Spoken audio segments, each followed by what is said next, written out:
અવધૂત ચિંતન શ્રી ગુરુદેવ દત્ત.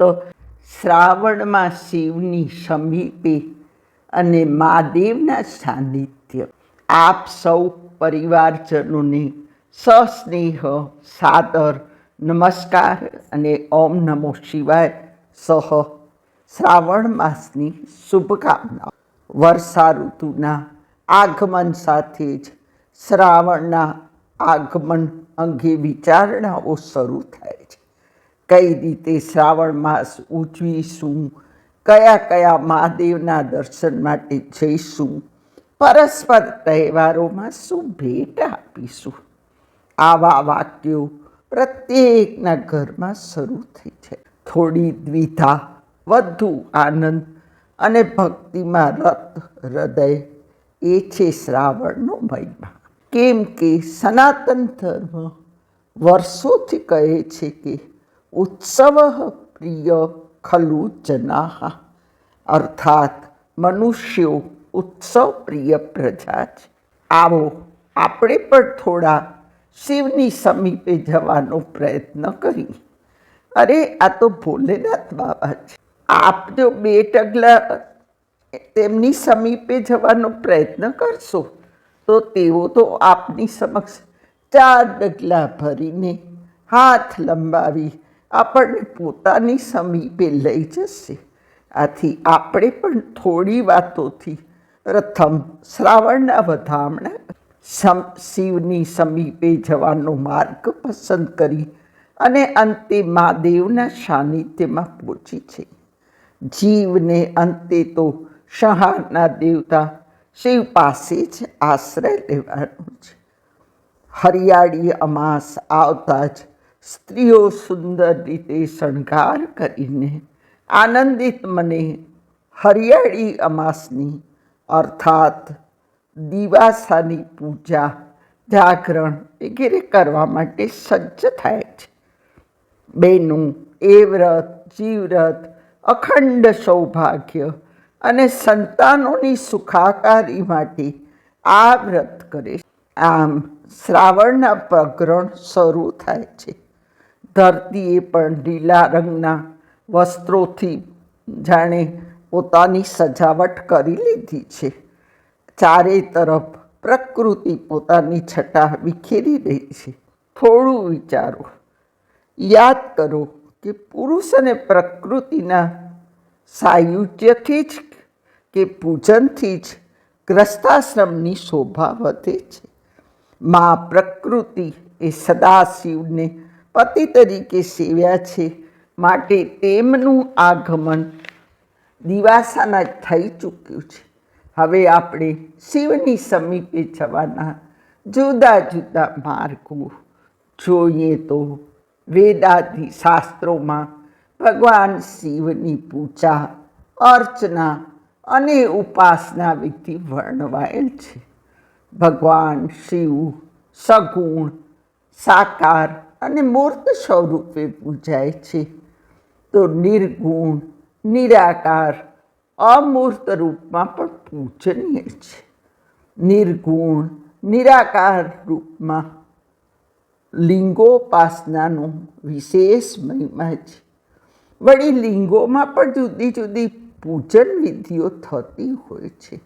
જેમ કે નર્મદેશ્વર લિંગ કે શાલિગ્રામ શિલા સ્વયં પ્રતિષ્ઠિત મનાય છે, જ્યારે મંદિરોમાં પૂર્વ પ્રતિષ્ઠિત લિંગ, સ્વયંભૂ લિંગ, જ્યોતિર્લિંગમાં પ્રભુના આવાહન કે વિસર્જનની આવશ્યકતા રહેતી નથી, પરંતુ વિશેષ રૂપથી પાર્થિવ લિંગ પૂજનમાં શિવની પ્રતિષ્ઠા, આવાહન અર્થાત આગમન અને વિસર્જનની આવશ્યકતા હોય છે.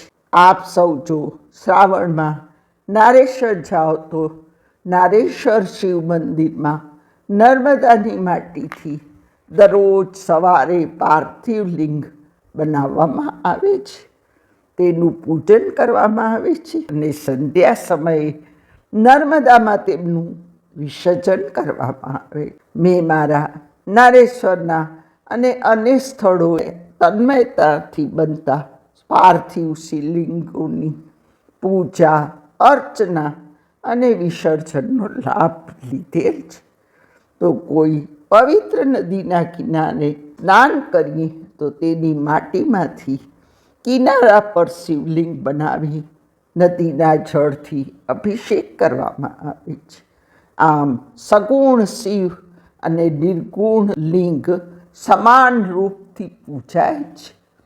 સગુણ સાકાર રૂપમાં સદાશિવનું પૂજન વિભિન્ન સ્વરૂપોમાં ભક્ત પોતાની ભાવના અનુસાર કરે છે. પરમ શિવ, ઉમા મહેશ્વર, અર્ધનારીશ્વર, મહામૃત્યુંજય, પંચવક્રત્ર, દક્ષિણામૂર્તિ, યોગીશ્વર તેમજ મહેશ્વર જેવા વિવિધ નામરૂપથી ભગવાનની આરાધના કરવામાં આવે છે.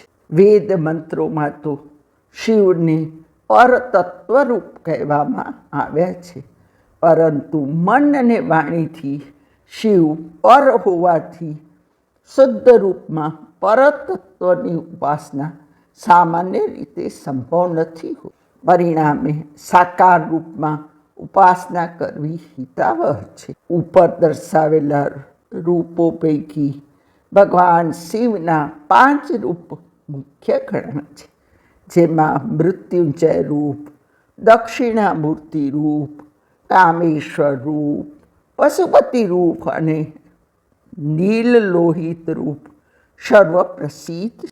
પંચમુખી શિવમૂર્તિમાં એક મુખ ઉપરની તરફ હોય છે તથા 4 મુખ 4 દિશાઓમાં હોય છે. સૌથી ઉપર ઉર્ધ્વમુખે ઈશાન છે, પૂર્વ મુખે તત્પુરુષ, દક્ષિણ મુખે અઘોર મુખ, ઉત્તર મુખ વામદેવ તરીકે અને પશ્ચિમ મુખ સદ્યોજાત મુખ તરીકે ઓળખાય છે. આને જ ભગવાન શિવની પંચમૂર્તિ કહેવામાં આવે છે. વળી ભગવાન શિવ જલ, વાયુ, અગ્નિ, આકાશ અને પૃથ્વી જેવા પંચતત્વના પણ અધિષ્ઠાતા છે. ભુજમાં અમારા જ્ઞાતિમાં, અમારા ફળિયામાં નાના મંદિરમાં આ પંચાનન શિવની મૂર્તિ મેં જન્મથી પૂજાતા જોઈ છે.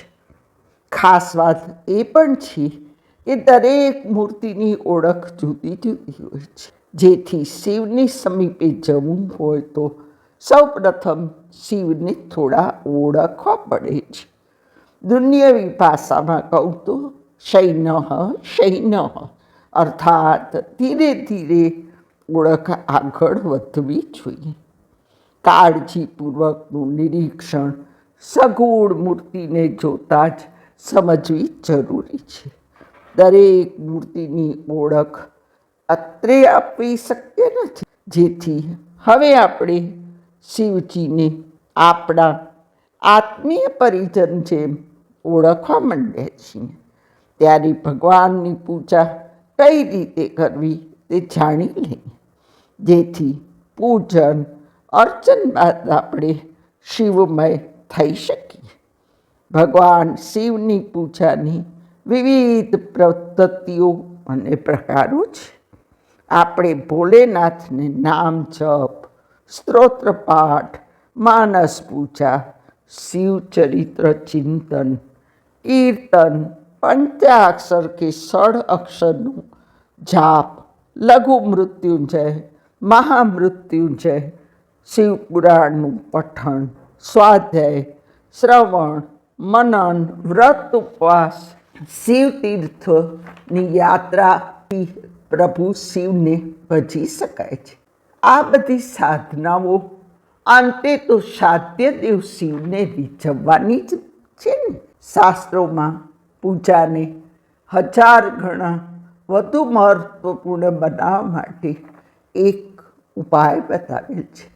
આ શ્રેષ્ઠ ઉપાય છે માનસ પૂજા, જે પૂજાથી પહેલાં માનસિક સ્તરે કરવાની હોય છે. પછી બાહ્ય વસ્તુઓથી પૂજા કરી શકાય છે. ભગવાન તો ભાવના મુખ્ય છે, સંસારમાં એવો કોઈ જ દિવ્ય પદાર્થ ઉપલબ્ધ નથી કે જેનાથી પરમેશ્વરની પૂજા કરી શકાય. ટૂંકમાં અને વિસ્તાર ભેદથી પૂજાના અનેક પ્રકાર અને અનેક ઉપચારો છે. 5, 10, 16, 18, 36, 64 તથા રાજોપચારથી શિવ પૂજા કરવામાં આવે છે. આ દરેક પૂજામાં 5 ઉપચાર ગંધ, પુષ્પ, ધૂપ, દીપ અને નૈવેદ્ય સાથે અનેક ઉપચારો અને સામગ્રીઓ જોડાતી જાય છે. અહીં 5 ઉપચારથી રાજોપચાર સુધીના પદાર્થોની યાદી અસ્થાને છે. જેવી જેની શ્રદ્ધા અને ભાવ જ પૂજામાં મુખ્ય ભાવ ભજવે છે. અહીં નિર્ધનતા કે સંપન્નતાનો છેદ જ ઉડી જાય છે. એમ કે પૂજામાં વપરાતી દરેક સામગ્રીના પણ કેટલાક નીતિ નિયમો હોય છે. પૂજાના 5 પ્રકાર અભિગમન, ઉપાદાન, યોગ, સ્વાધ્યાય અને ઈર્ષ્યા દ્વારા પણ શિવ પૂજન કરી શકાય. તો પ્રભુની સરળતા તો જુઓ. જળ, અક્ષત, બિલીપત્ર અને મુખથી માત્ર બમ બમની ધ્વનિથી પણ પૂજા સંપન્ન કરી શકાય. આથી જ શિવજી આશુતોષ અને ઉદાર શિરોમણી કહેવાય. તેમજ સદાશિવની કૃપા પણ સહજમાં ઉપલબ્ધ થઈ જાય. ભોળાદેવ બહુ સરળતા, સહજતા અને ઝડપથી રીઝી જતા દેવ છે. આપણા હૃદયમાં શિવજીને મળવાની ઉર્મિઓ ઉઠી રહી છે. ભગવાનની પૂજા તો સમજી લીધી, શિવ સ્વરૂપને આપણે ઓળખી રહ્યા છીએ. જેથી હવે ધીરે ધીરે આ પદ્ધતિ અપનાવશો તો આપ શિવનું સામીપ્ય અવશ્ય અનુભવશો. સૌ પ્રથમ તો કોઈ શાંત સ્થળ નક્કી કરો. જો બહાર યાત્રામાં હો તો નદીનો કિનારો, ઘટાદાર વૃક્ષ, જ્યાં પ્રકૃતિએ છટા વિખેરી હોય, નયનરમ્ય વાતાવરણમાં સકારાત્મક ઉર્જાનો અનુભવ થતો હોય ત્યાં, સ્વચ્છ આસન ઉપર સ્નાન વગેરે ક્રિયાઓથી પરવારી સ્વચ્છ વસ્ત્રો ધારણ કરી આસનસ્થ થાઓ. હવે આપના ઘર કે નિવાસસ્થાનમાં હો, અલગથી ક્યાંય જઈ ન શકતા હો અને ઘરમાં જો અલાયદો પૂજા રૂમ હોય કે ન હોય તો અન્ય રૂમનો ખૂણો સાફ કરો. જ્યાં પૂરતા પવન અને પ્રકાશની આવન જવન હોય, સંપૂર્ણ શાંતિ હોય તેવી જગ્યાએ આસનસ્થ હોય તો નજીકના મંદિર કે તેના બગીચામાં હરિયાળીવાળા બાગના કોઈ વૃક્ષ નીચે આસનસ્થ થાઓ. જો જે જગ્યા કે સ્થળ મળે તેમાં હૃદયમાં કડવાશ ધારણ નથી કરવાની. ભગવાન પાસે દુઃખ દર્દ નથી રડવાના. માત્ર ને માત્ર પ્રસન્ન મુદ્રા, કોઈ પ્રત્યે કોઈ રાગ, દ્વેષ કે ફરિયાદ નહીં. માત્ર ઈશ્વરનો હૃદયપૂર્વક આભાર માનો કે વાહ પ્રભુ, મને તો આપે ઉત્તમ સ્થળ બતાવ્યું છે. હવે આપ આસનસ્થ થયા છો. હૃદયપૂર્વક ભગવાન સમીપે જવાની તાલાવેલી થાય તે રીતે પ્રભુના સ્વરૂપને યાદ કરો. સૌથી સુંદર રુદ્રાષ્ટકમના શ્લોક 4ને ગણગણો. ચલત કુંડલમ ભ્રૂસુનેત્રમ વિશાલમ પ્રસન્નાનનમ નીલકંઠમ દયાલમ મૃગાદ્રીશ ચર્માંબરમ મૂંડમાલમ પ્રિયમ શંકરમ સર્વનાથ ભજામી. અર્થાત આપણે પ્રભુને જ્યારે યાદ કર્યા છે ત્યારે આપણી સમક્ષ કેવી છબીની અનુભૂતિ થાય છે તે જુઓ. તો શંકરનું આવું સુંદર સ્વરૂપ આપની દ્રષ્ટિ સમક્ષ તાદૃશ્ય થશે. ભગવાને જે કુંડલ ધારણ કર્યા છે તેવી કાનની બુટ્ટીઓ છે કે જે મંદ મંદ પવનના કારણે થોડા થોડા કુંડલને હવામાં ફરફરાવી રહી છે. સુંદર ભ્રમર કે પ્રકૃતિ છે ભગવાનની. સુંદર મોટી આંખો, વિશાળ મુખમુદ્રાથી શોભતો મોટો ચહેરો, દયાળુ એવા કે વિષના કારણે વાદળી જેની ગળો થયો છે, હરણના સ્વામી અને તેની ચામડી પહેરેલા, મુંડમાલા ધારણ કરેલા પ્રિય શંકર જે બધાના સ્વામી છે, તેનું મારે ભજન કરવું છે. હવે શિવનું સુંદર સ્વરૂપ આપણી સમક્ષ તાદ્રશ્ય થઈ ગયું છે. હવે શિવનું સ્વરૂપ યાદ આવ્યા બાદ ધીરે ધીરે પ્રભુ આપણા હૃદય આકાશમાં પ્રવેશી રહ્યા છે તેવી કલ્પના કરો. પ્રભુ આપના હૃદય સિંહાસન ઉપર આરૂઢ થઈ ગયા છે, જેથી સમગ્ર શ્રાવણ માસ દરમિયાન કે જિંદગીભર શિવની સમીપે રહેવાની ઈચ્છા ફળીભૂત થઈ છે. જેથી હવે આપણું આચરણ શિવમય હોવું જોઈએ. શિવ બિરાજ્યા છે, જેથી આપણી ઈચ્છા મુજબ નામ સ્મરણ, જાપ, પૂજા વગેરે પૂરા ભાવથી કરવાના છે. કેમ કે હવે આ જીવ શિવની સમીપે કે શિવને સમર્પિત થઈ ગયેલ છે. આપે એકઠી કરેલી પૂજા સામગ્રીથી શિવલિંગ કે સગુણ શિવ પૂજનનો આરંભ કરો. શિવની સમીપે આવ્યા બાદ હવે આપણે દેવોના દેવ મહાદેવનું સાનિધ્ય પ્રાપ્ત કરવાનું છે.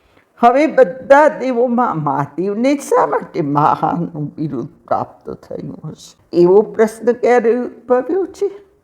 દરેક દેવ દેવી દેવતાના ઉત્સવો 1 થી 9 દિવસમાં પૂરા થાય છે. જ્યારે પૂરા 1 માસ અર્થાત 30 થી 31 દિવસ સુધી મહાદેવની શા માટે પૂજા અર્ચના થાય છે એવું ક્યારે આપે વિચાર્યું છે? તો ચાલો આપણે મહાદેવની માનતા શામાં સમાયેલી છે તેનું ચિંતન અને સ્મરણ પણ કરી લઈએ. સૌ પ્રથમ તો સનાતન ધર્મમાં આસ્થાના પ્રતિક્ષમાં દેવ દેવીઓ પૂજનીય છે. તો શિવજી કે શંકરનું એવું કયું તત્વ છે જેના કારણે તે મહાદેવ કહેવાય છે? સૌ પ્રથમ તો શંકર એ સંહારના દેવતા ગણાય. શિવજી સૌમ્ય રૂપ અને રૌદ્ર રૂપ બંને ધારણ કરે છે. તેઓ અન્ય દેવતાઓથી વધુ અલગ પડવાના કારણે મહાદેવ કહેવાય છે. સૃષ્ટિની ઉત્પત્તિ, સ્થિતિ અને સંહારના અધિપતિ પણ મહાદેવ છે. શિવ અનાદિ અને સૃષ્ટિ પ્રક્રિયાના આદિ સ્ત્રોત છે. તેમજ કાલ, મહાકાલ, જ્યોતિષ શાસ્ત્રનો આધાર પણ શિવ છે. શિવ કલ્યાણકારી મનાય છે, છતાં લય પ્રલય બંને તેમને આધીન છે. આમ છતાં સૌને સમાન દૃષ્ટિકોણથી જ ભગવાન જોવે છે, એટલે પણ મહાદેવનું બિરુદ મળેલ છે. ભગવાનના હજારો નામો છે, જે ઘણા તેમના જુદી જુદી વેશભૂષા, જુદી જુદી કલ્યાણકારી પ્રવૃત્તિઓને કારણે સંબોધાય. દરેક નામ અને પ્રવૃત્તિના કારણે અલગથી વક્તવ્ય આપવું પડે તેટલું વર્ણન થઈ શકે તેમ છે. જેથી અહીં તે બાબત આપણે વિચારમાં લેશું નહીં.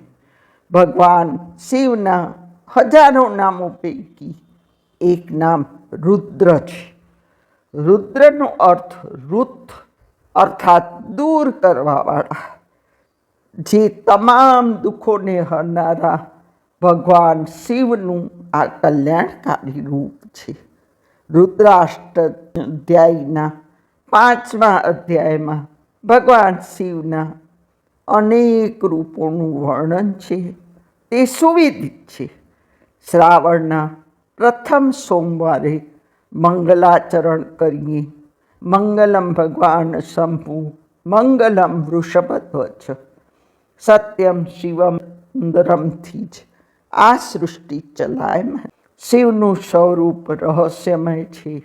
દરેકના બે નેત્રો હોય છે, જ્યારે એકમાત્ર શિવ ત્રિનેત્રી છે. આમ મહાદેવ ત્રિલોચન પણ છે. અહીં ભગવાનનું ત્રીજું નેત્ર તે જ જ્ઞાન ચક્ષુ છે, જે આધ્યાત્મિક જ્ઞાન અને શક્તિનું પ્રતીક છે. તદુપરાંત મહાદેવનું ડાબું નેત્ર સત્વગુણ, જમણું નેત્ર રજોગુણ અને ત્રીજો નેત્ર તમોગુણનું પ્રતીક છે. સાથોસાથ ત્રિનેત્ર ત્રણ લોકના પ્રતીક પણ છે.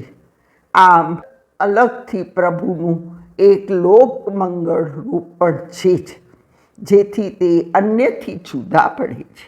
આપ સૌ જાણો છો કે દેવો અને દાનવોએ જ્યારે સમુદ્ર મંથન અમૃત મેળવવાની ઈચ્છાથી કર્યું, ત્યારે સૌ પ્રથમ કાલકૂટ ઝેર નીકળ્યું.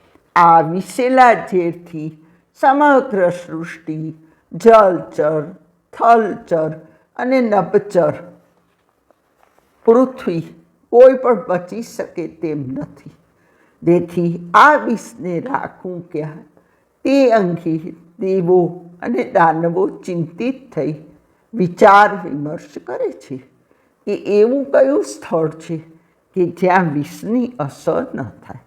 પરિણામે શિવજી જ રક્ષા કરશે તેવી સર્વસંમતિ સાથે અને રક્ષાની ભાવના સાથે દેવો દાનવો શંભુના શરણમાં જાય છે અને શંભુને આર્ત ભાવથી સબરવાથી પ્રભુની સુરક્ષા અચૂક મળશે તેવો વિશ્વાસ છે. શિવનો અર્થ જ મંગલમય, કુશળક્ષેમ અને મુક્તિ પ્રદાતા છે. દેવો અને દાનવોએ ભગવાન શિવને વિનંતી કરતા કહે છે, શિવસ્ય તું વશે કાલો ન કાલસ્ય વશે શિવ. હે શિવ, કાળ આપને આધીન છે. આપ કાળથી મુક્ત ચિદાનંદ છો. આપનો મંત્ર જ મૃત્યુંજય છે.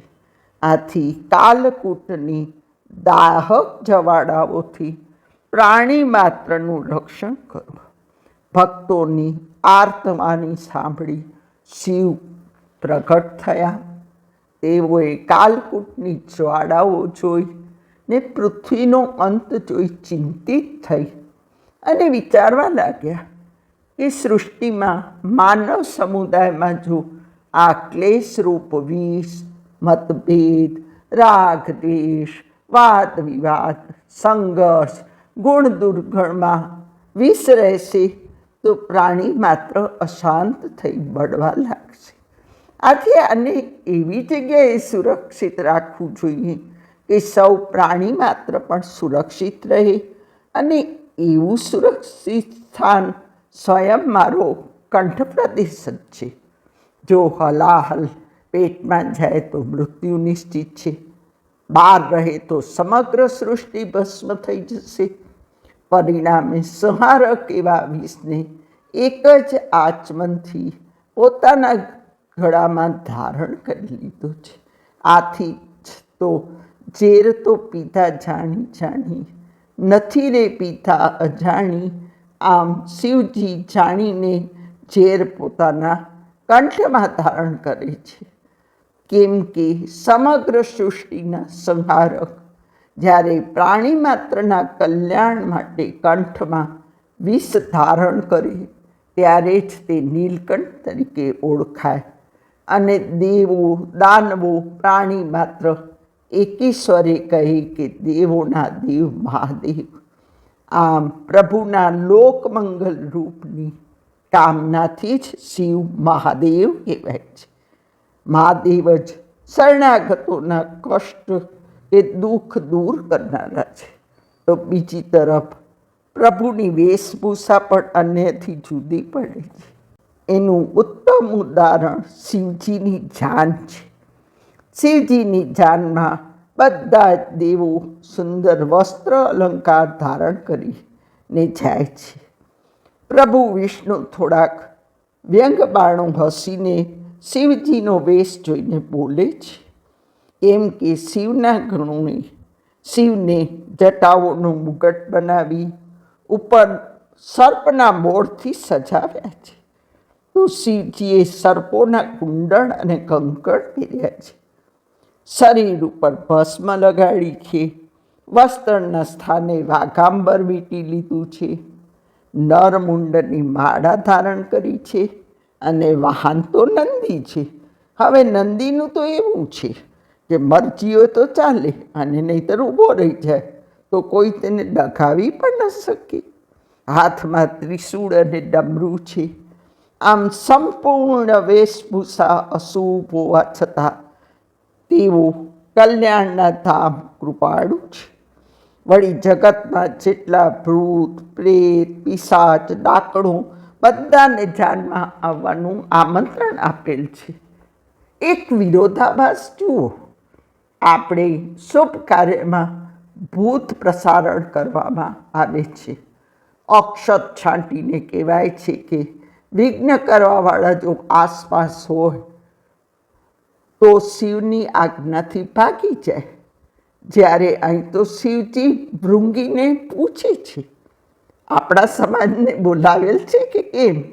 જગતના બધા જ પ્રેત પ્રેત ડાકણો વગેરેની જમાત આવી ગઈ છે. આવા પ્રશ્નોથી શિવજી બધાની પૂછા કરે છે. ત્યારે ભૂત પ્રેતને તો જાનમાં નાચવા ગાવાનો અવસર મળ્યો છે એવું સમજી અને તેઓ ખૂબ જ નાચગાન કરતા હોય છે. આમ સમગ્ર જીવ સૃષ્ટિનું ઐક્ય તો શિવજી જ કરી શકે. કોઈ પક્ષપાત નહીં. પ્રાણી માત્ર સૌ સમાનની નીતિ જ શંકરને મહાદેવ બનાવે છે.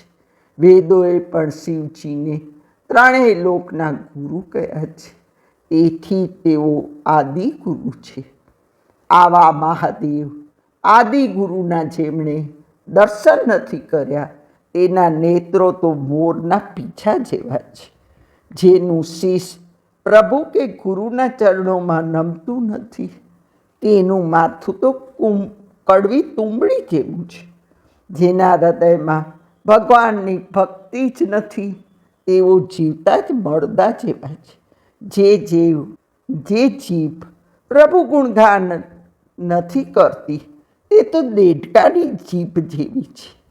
જેનું હૃદય પ્રભુ ચરિત્ર સાંભળીને પુલકિત નથી થતું તે વ્રજ જેવું કઠોર અને નિષ્ઠુર હૃદય છે. આમ દેવાદિદેવ ભગવાન શિવજીનું મહત્વ અપૂર્વ છે. આથી જ ભારતીય સાહિત્યમાં શિવની મહત્તા સર્વત્ર વર્ણવાયેલ છે. જીવ માત્ર શિવ તત્વની તરફ આકર્ષિત છે. જેથી શરીરથી ભલે આપણે નિયત કર્મ કરતા રહીએ પણ હૃદયમાં આપણે સદાય અનુભવ કરવો જોઈએ કે ચિદાનંદ રૂપ શિવોહમ શિવોહમ. પૂજ્ય બાપજીએ તો સ્વયંને જ શિવોહમ તરીકે સ્વીકારેલ છે. શિવ આરાધનામાં શિવ તીર્થયાત્રાને સ્થાન હોય આવતા વક્તવ્યમાં આપણે અદ્ભુત એવા શૈવ મંદિરોની યાત્રા કરીશું. પ્રભુ શિવની કૃપા સદૈવ આપણી ઉપર વરસતી રહે. શ્રાવણની ભક્તિનો થાય તેટલો લાભ લઈએ એ જ અભ્યર્થના સહ ઓમ નમો શિવાય. સૌને અવધૂત ચિંતન શ્રી ગુરુદેવ દત્ત.